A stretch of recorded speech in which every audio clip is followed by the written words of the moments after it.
how do you write a biblical allegory or a semi-allegory without making the story boring or predictable? How can I, quote unquote, disguise the allegory and make it interesting without boring Christians and turning away non-Christian readers? When it comes to the vocation of a storyteller, there are, there's kind of a big picture sort of a thing here. I tend to not be a person who favors allegory as the very best of storytelling. I think it is possible. Obviously, we've had stories that are allegorical that have, or somewhat allegorical, that have done really well, like the Pilgrim's Progress has just resonated with people deeply for generations and generations. So I won't say it never happens. We'll say it's difficult to do well, and it's easy to do poorly. I would say that's my assessment. That we see a lot of it done very, very poorly. I am not the biggest fan of it, and Tolkien had an approach, and I really love Tolkien's approach on this. He would talk about sort of a lot of people mistake. So I don't write allegory at all in any way. What I write is, and Tolkien talked about, like, he sort of cordially disliked allegory and did always, ever since he could sort of detect its presence.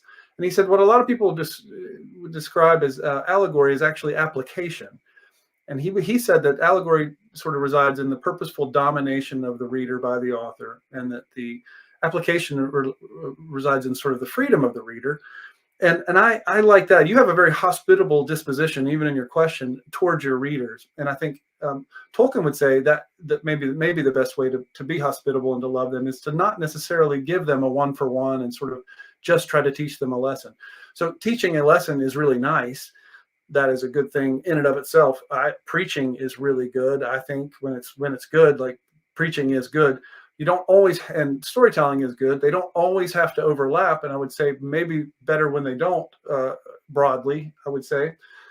So what happens in the Green Ember stories, for instance, is if you're feeling like that those resonate with you as a Christian, what you're experiencing is application. Like, you are sort of hearing this story that has its own internal coherence. It has its own world, its own coherence. There's not a person like, oh, that's Jesus, and oh, this is the redemption part, or it's not like that. It's not. I'm not trying to say, hey, pay attention to this, and I will teach you about the Bible. It's I'm trying to be a good storyteller, just telling a good story that corresponds with reality, that it tells the truth about the world, but it doesn't do one-for-one specific truths sort of masquerading as a story. That's not what's going on in my stories. So I think what you might be experiencing is the feeling of that application, like you are experiencing it, and you are saying, oh, that for me is like this in the scriptures, or in something having to do with that kind of a reality. You're saying, like, oh, this hope of this mending that's coming, like, for me, that is just makes perfect sense as sort of like, that's a lot like the kingdom of God. It reminds me of the kingdom of God.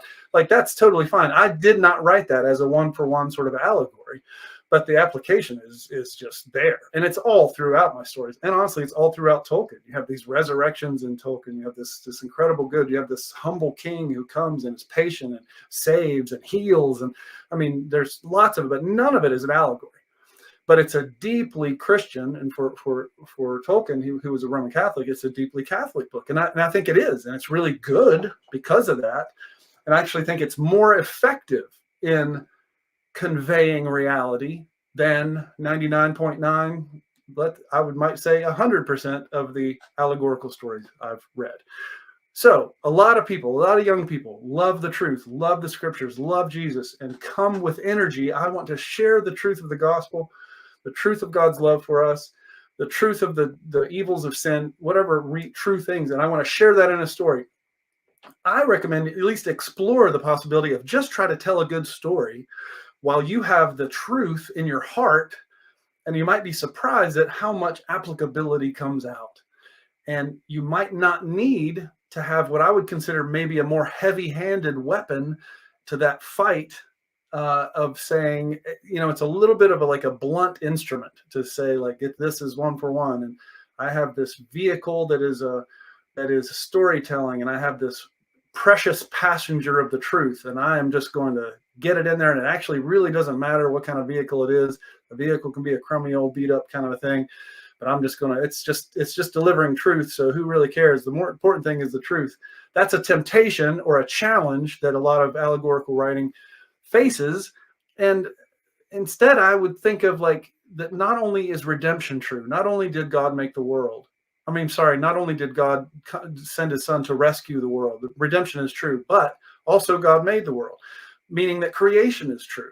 So if God made the world, then that means these vocations, like when you make a peanut butter jelly sandwich for your baby sister and you give it to her, like that's a loving thing to do because God made the world and all these vocations are good. The farming vocation is good. You don't have to, when you give the peanut butter jelly sandwich to your kid, it doesn't have to have Romans Road on it or the plan of salvation on it or a Bible verse or a cross or anything. It's just a sandwich. And I think God is delighted in you giving a sandwich.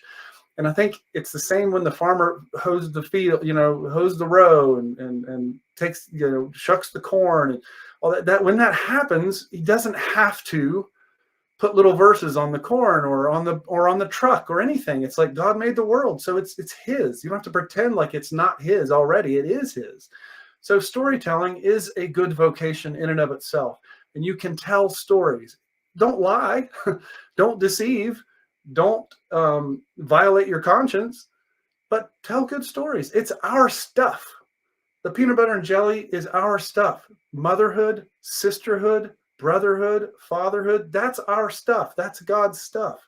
So you don't have to sneak in a message into fatherhood or to brotherhood or to farming or to painting or to poetry or to stories, because it's all God's stuff.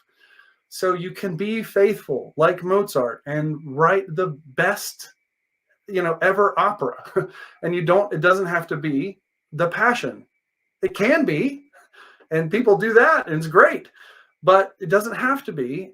And so I would just invite you, I love your heart, and I would invite you to consider the possibility that just being a faithful storyteller doesn't mean trying to sneak in or convey something that isn't natural for the story. I mean, if it is, great. Tell a Bible story, tell a missionary story. There's nothing wrong with that at all. I just would invite you to see a little bit more and believe that because God made the world, these vocations are honorable in and of themselves. And they don't have to be sort of roughly, bluntly merged with another vocation or another or a message in order to sort of convey something that's not that might be in the end might be a little bit less generous of a project than simply being a good storyteller.